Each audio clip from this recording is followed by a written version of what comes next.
Here is a square grid. Two sides of a kite are drawn on the grid. Complete the kite by drawing the two missing sides. So we know that a kite is a quadrilateral with two longer sides and two shorter sides and with a line of symmetry down the middle. But it will be easier for us to draw the other sides of our kite if we turn our page so that we can have our line of symmetry drawn vertically. Then we can see we have this point here, which is 1, 2.5 squares to the line of symmetry. So if we go across half a square and then 2 more squares, we know that this point here will be another vertex of the kite. So then we just need to draw up our lines, and we have a kite because we have two longer sides, we have two shorter sides, we have a line of symmetry down the middle, and also with a kite, this angle here will be the same as this angle here. This shape is made of wooden centimetre cubes. How many more centimetre cubes are needed to make it into a solid cuboid 3 centimetres tall, 5 centimetres long and 5 centimetres wide? Well, what we can do here is to think how many more cubes will we need on each row. So for our middle row, we will need 16 cubes because we can see we have 4 by 4, so that's 16 cubes needed to fill up the middle row. And then on the top row, we will need another 22 cubes. We'll need 16 cubes above the 16 cubes that we put in our middle row, and then we have 17, 18, 19, 20, 21, 22. So if we have 22 plus 16, that means we need another 38 cubes altogether. Mr. Singh buys paving slabs to go around his pond. He buys 4 rectangular slabs and 4 square slabs. What is the total cost of the slabs he buys? Well, we can see that square slabs cost £1.95 each, and because he buys 4 of them, we can multiply by 4 to find out how much he spends on square slabs. We can use column multiplication, and that gives us £7.80 altogether for 4 square slabs. But he also buys 4 rectangular slabs, and they cost £3.50. So to find out how much he spends on rectangular slabs, we can multiply £3.50 by 4. When we use short multiplication, we get £14. Now we want to know the total cost, so we need to work out £14, so what he spends on the rectangular slabs, plus £7.80, so what he spends on the square slabs, because that will tell us how much money he spends altogether. We can use column addition, and we get £21.80. Now Mr. Singh says it would cost more to use square slabs all the way round. Explain why he is correct. Well, we have the dimensions of square and rectangular slabs, and because square slabs are 50 by 50 and rectangular ones 100 by 50, we know that rectangular slabs are twice as big as square slabs. So one rectangle is the same size as 2 squares.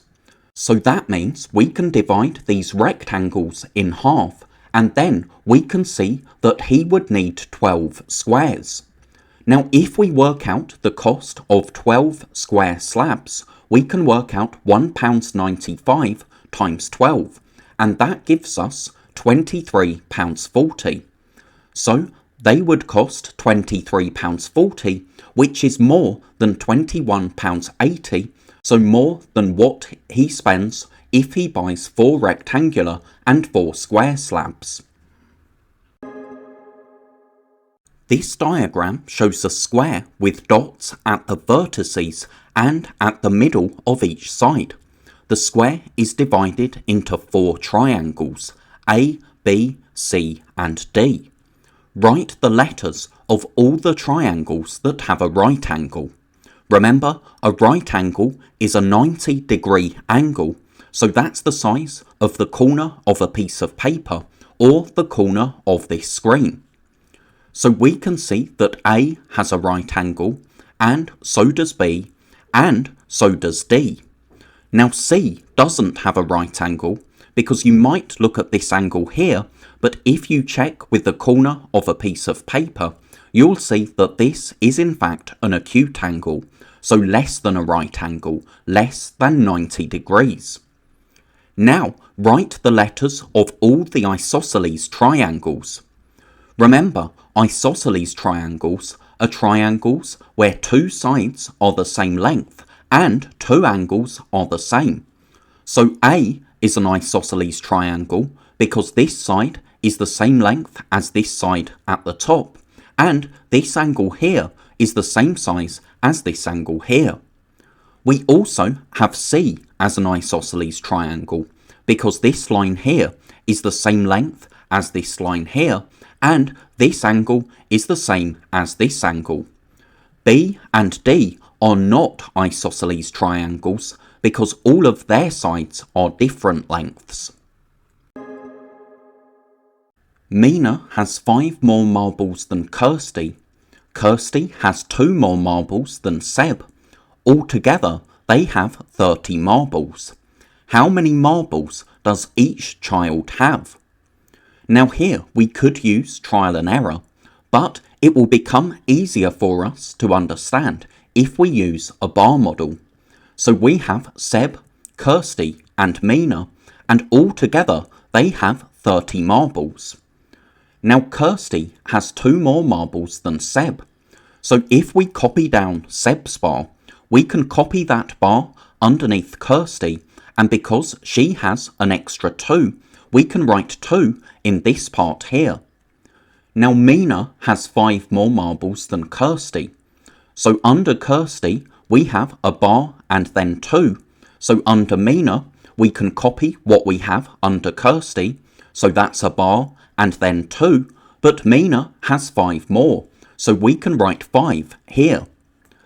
Now 2 plus 2 plus 5 is 9, and 30 minus 9 is 21. So we know that these 3 bars have to have a total of 21. And if we divide 21 by 3, we get 7. So each of these bars represents 7. So Mina has 14 marbles because 7 plus 2 plus 5 is 14. Kirsty has 9 because 7 plus 2 is 9. And Seb has 7. And that makes sense. Mina has 5 more than Kirsty because 14 is 5 more than 9. And Kirsty has 2 more than Seb because 9 is 2 more than 7. And altogether they have 30 because 14 plus 9 plus 7 is 30. I'm thinking of a 3D shape. It has a square base. It has 4 other faces which are triangles. What is the name of the 3D shape? Well, we can draw the 3D shape here, and we can see that that's a square-based pyramid. It has a square base, and then it has 4 other faces which are triangles, because we have a triangular face connecting each side of the square to the top of the pyramid. Look at these numbers written in Roman numerals. Circle the largest number. So we need to find out the numbers represented by these Roman numerals. So to do that, we need to remember that M stands for 1000, D 500, C 100, L 50, X 10, V 5 and I 1. So here we have MCMVII. That's 1907. Because M is 1000, CM is 100 before 1000, so that's 900.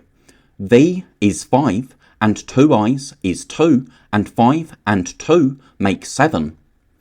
Now MMCD is 2,400 because 2 M's make 2,000 and C before D is 100 before 500, so that's 400. Now MDCCXLIII is 1,743. M is 1,000. DCC is 500 plus 2 more hundreds, so that's 700. XL is 10 before 50, so that's 40. And then 3 I's is 3. And finally, MMDX is 2,510 because MM is 2,000, D is 500 and X is 10. So our largest number is MMDX. Now, what is the value of the smallest number? So, because it's asking for the value, we don't want to write our answer in Roman numerals, but in digits. So that's 1,743. A shop sells jars of honey and honey dippers. Chen bought 3 jars of honey and a dipper. The total cost was £5.40. The dipper cost 75 pence. How much did each jar of honey cost? Well, first of all, let's work out how much Chen spent on 3 jars of honey. We know that the total was £5.40, but the dipper cost 75 pence. So if we subtract, that will give us how much is the cost of 3 jars of honey. We can use column subtraction, and that gives us £4.65. But that's the cost of 3 jars of honey, and we want the cost of each jar, so of 1 jar. So what we need to do is divide that total by 3, because Chen spent that much money on 3 jars.